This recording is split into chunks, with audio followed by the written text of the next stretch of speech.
Hey, welcome back to the channel, viewers. So what we got for you today is a look at an extremely rare one-off build 2014 Shelby GT350 Mustang. Now you might be saying to yourself, they didn't make a Shelby GT350 in 2014. And you know what? You'd be absolutely right. This is not a production model car. This is in fact a Shelby modified, I guess if you want to be specific, built car. So this car started out as a GT Premium Mustang in 2014. The original owner purchased it in December of 2013, shipped it to Shelby America in January of 2014, and received it back in July of 2014 as what you see in front of you now. So I thought we'd take a little bit of time to talk over some of the details of this very rare car, because many of you, and I was one of them, did not know anything about the Shelby GT350 prior to the 2016 reintroduction of the 6th gen S550 platform 350. So I figured we'd start off with a little history, right? So from 2011 to 2014, there was 414 total Shelby GT350s built from Shelby America. And again, the way those cars started off was they started off as a GT Mustang, shipped to Shelby America. Shelby America then rebuilds the Mustang based on whatever package level. And there were two packages that you could choose from at the time. There was the naturally aspirated package and the supercharged package. So in 2014 specifically, there was 86 GT350s produced that entire model year. Okay, every one of those 86 was special order by the original owner of said Mustang. This particular one happens to be one of three based off of the color.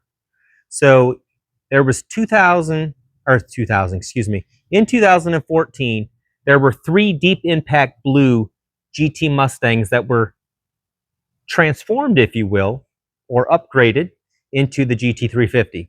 The other two in this color are both naturally aspirated and they are convertible configurations. So they are not a coupe like the one behind me here. And so Lois, not only being the only coupe of the deep impacts made, was also the only supercharged coupe in deep impact blue. So that makes her a one of one, which is pretty freaking rare. So I thought we'd talk over a little bit some of the things I've done to it, and I'll give you a brief little history. So the car originally came with deep impact blue and then matte black stripes. So as you can see, the stripes are no longer black. Myself, DJ, and Mandy, back in April of last year, tore those stripes off, and we reformatted her with some stripes that make the color pop a little bit better. So some of you might be thinking, oh, that was a bad idea. You should never have changed it from its original configuration. But those black stripes were just hideous. And to be quite honest, Shelby put them on crooked. So anyway, it took us about 4 days because parts of the car were a little tricky when we were trying to wrap it and make sure that it A was straight and B was the right distance between both lines, and then doing the accent stripe, which is done in red on the car, and I'll show you that in a little bit when we do a little bit more of a close-up. But let's just say it took a little bit of manipulation, if you will, to get everything to lay correctly, so that not only was it straight, but it passed the eyeball test, because I'm real big on passing the eyeball test. You can tell me it passes the tape measure test all day long, but if you look at it and it looks crooked to your eyeball, well, then it doesn't pass the eyeball test. So she passes both. Otherwise, it'd probably still be in DJ's garage, and we'd still be trying to figure out, how to lay the stripes on the car so that it passes the eyeball test and the tape measure test. But as far as the motor, so a lot of you already know, and this is nothing new to you, 2011 to 2014 was the Gen 1 Coyote motor. So this has in it the Gen 1 Coyote 5.0 motor, and then it is supercharged with a 2.3 liter Whipple supercharger. So factory numbers, this car is putting out 624 horsepower because I haven't modified it. It is exactly the way that Shelby built it when it left Shelby America in 2014. I've done nothing to it as far as aftermarket modifications or enhancements as far as, you know, performance and power wise. The only thing I've done that has changed the original build of the car is the stripes. So she's still putting out 624. I would not have chose to go with the polished supercharger, but hey, owner number one apparently liked a little bit of bling, and there's nothing wrong with that.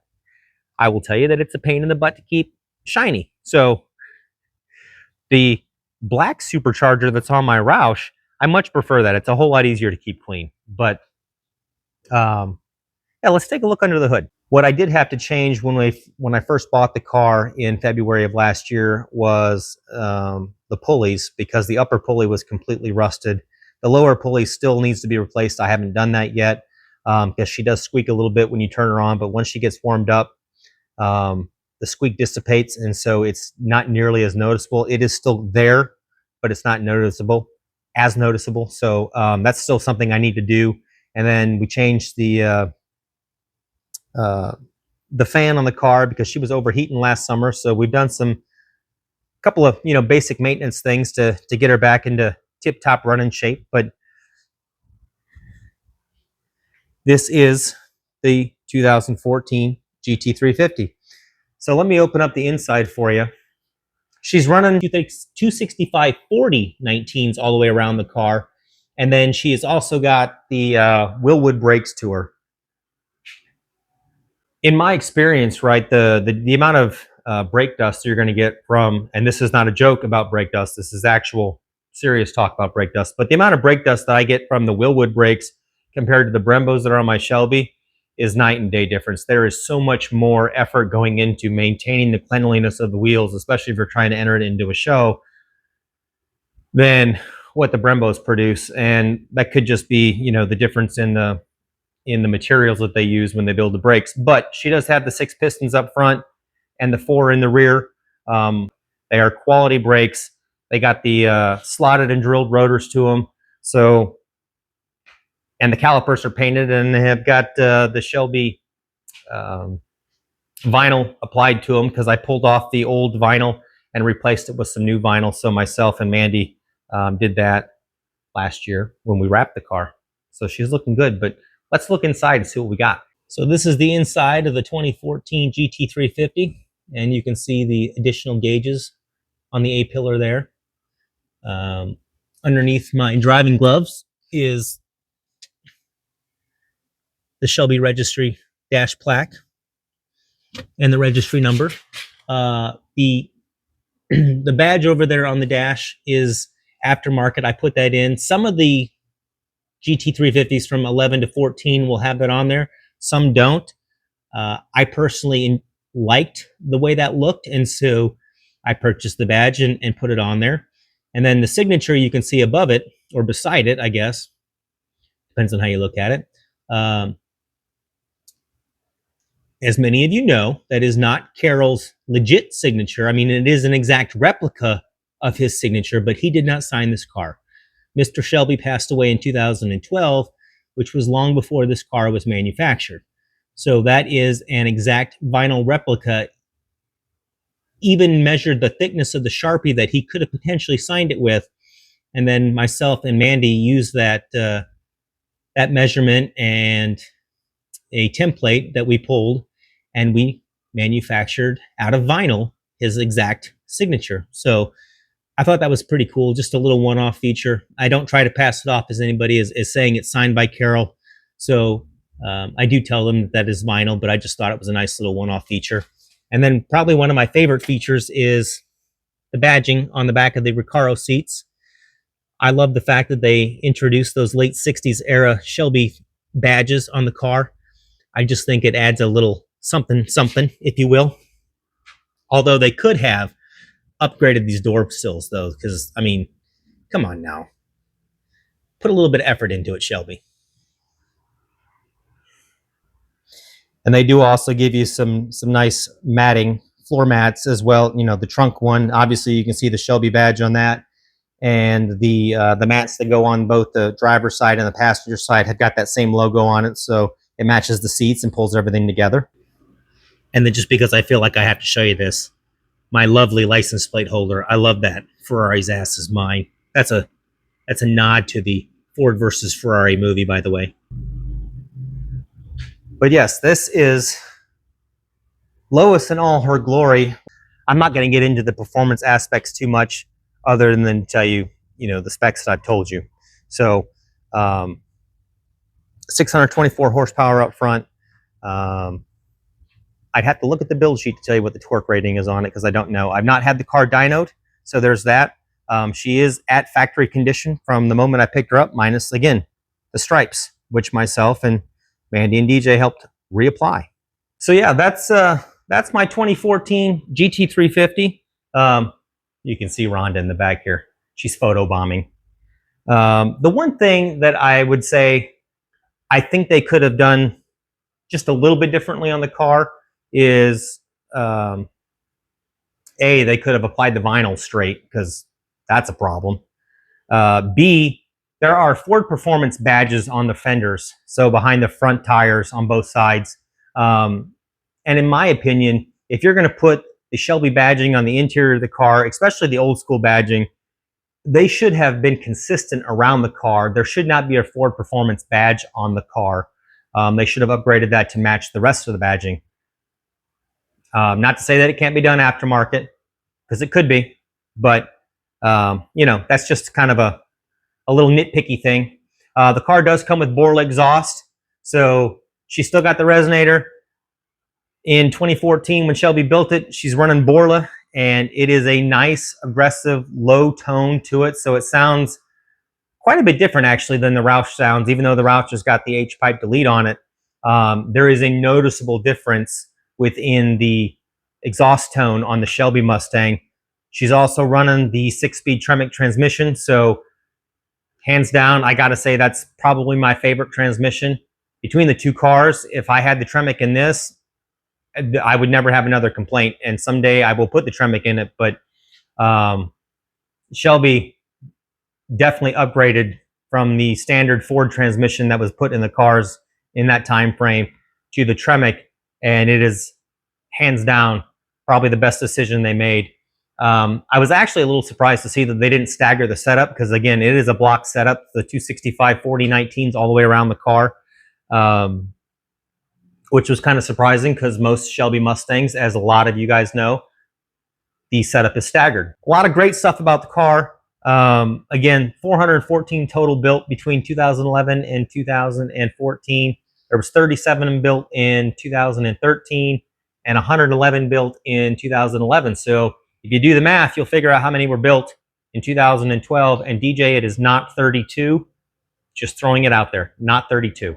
If you like what you saw, go ahead and like the video. Subscribe to the channel if you haven't already. Leave a comment below if you've got comments on this car or any of the cars that you saw in the car show, because you'll see that clip here at the end of this one, or on the back end of this one rather.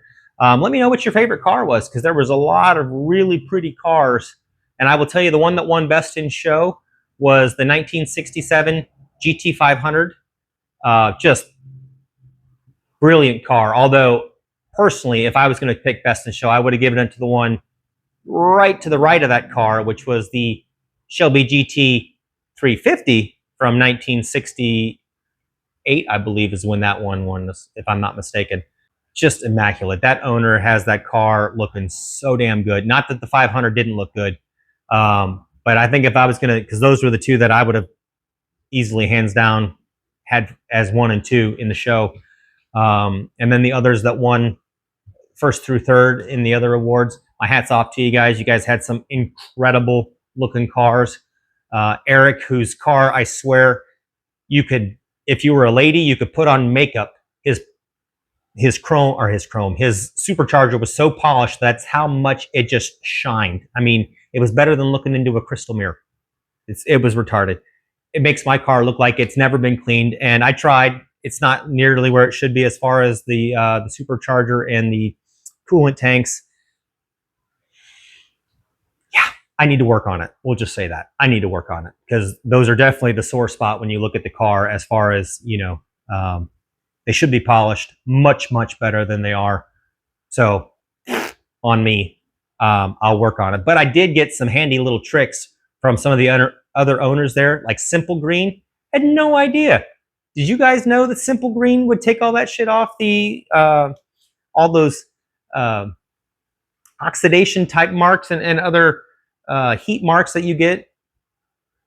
I had no idea. So yeah, that's going on the grocery list, picking that stuff up because, man, you don't know what you don't know. But got to meet a lot of people, car owners, and then, passerbys that were admiring the vehicles. And I mean, that's what going to car shows and really, it's what I think owning a specialty car is all about. Whether you own a Ford brand, the Dodge, the Chevys, it doesn't matter. I mean, the car community is about bringing people together, and that's what it did. Got a lot of questions. Everybody's vehicles got a lot of pictures taken. People were posing. So it's fun stuff. But I appreciate you guys watching the video. Again, drop a comment below as to what your favorite car was, because I already told you mine. Mine was that GT350, red with the white stripes. Just, it was amazing. Of course, I will give a shout out to the 2023 GT500 in Brittany Blue. That color is so damn good looking. It's ridiculous. Just Ford did an amazing job with the revival of that color. I will say that. But yeah, we'll catch you guys later. We are here at another car show down in Myrtle Beach. This one is the 4th annual Shelby only show put on by the Carolina Coastal Mustang Club. And then it is coupled with, if you see behind me, a national chili contest. And I don't know how long the chili contest has been running, but I guarantee it's been longer than 4 years. So yeah, but let's go check out some cars while we're here, because we got some beautiful Shelby Mustangs on display. So we saw this pretty GT350 up at Woodward.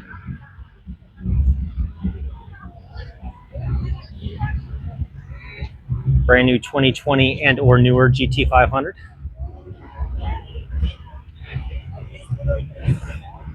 Fifth gen in race red. Shelby GT.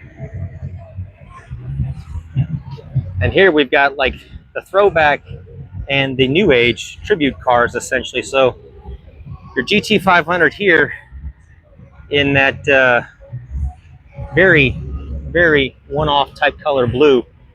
And then you've got the brand new GT500 with the tribute color, if you will. It's a good looking color on both vehicles, but I mean, I don't know, you guys be the judge. Which one do you think takes the cake? You got old school, new school, old school, new school. Both of them are sexy colors. Sexy colors.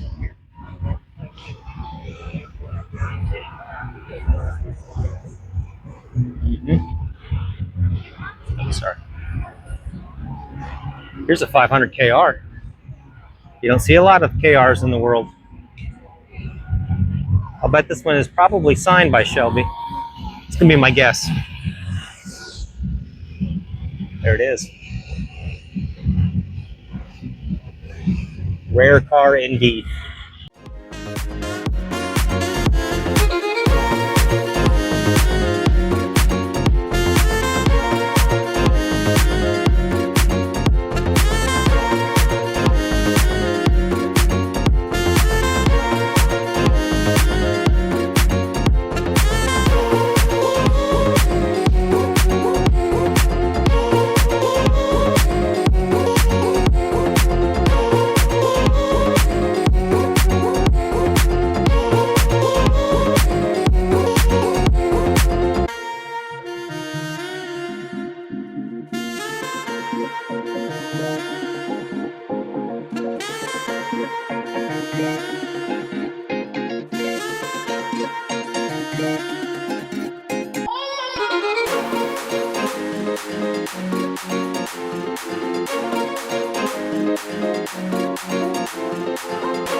Well, those are pretty much your cars from today's show.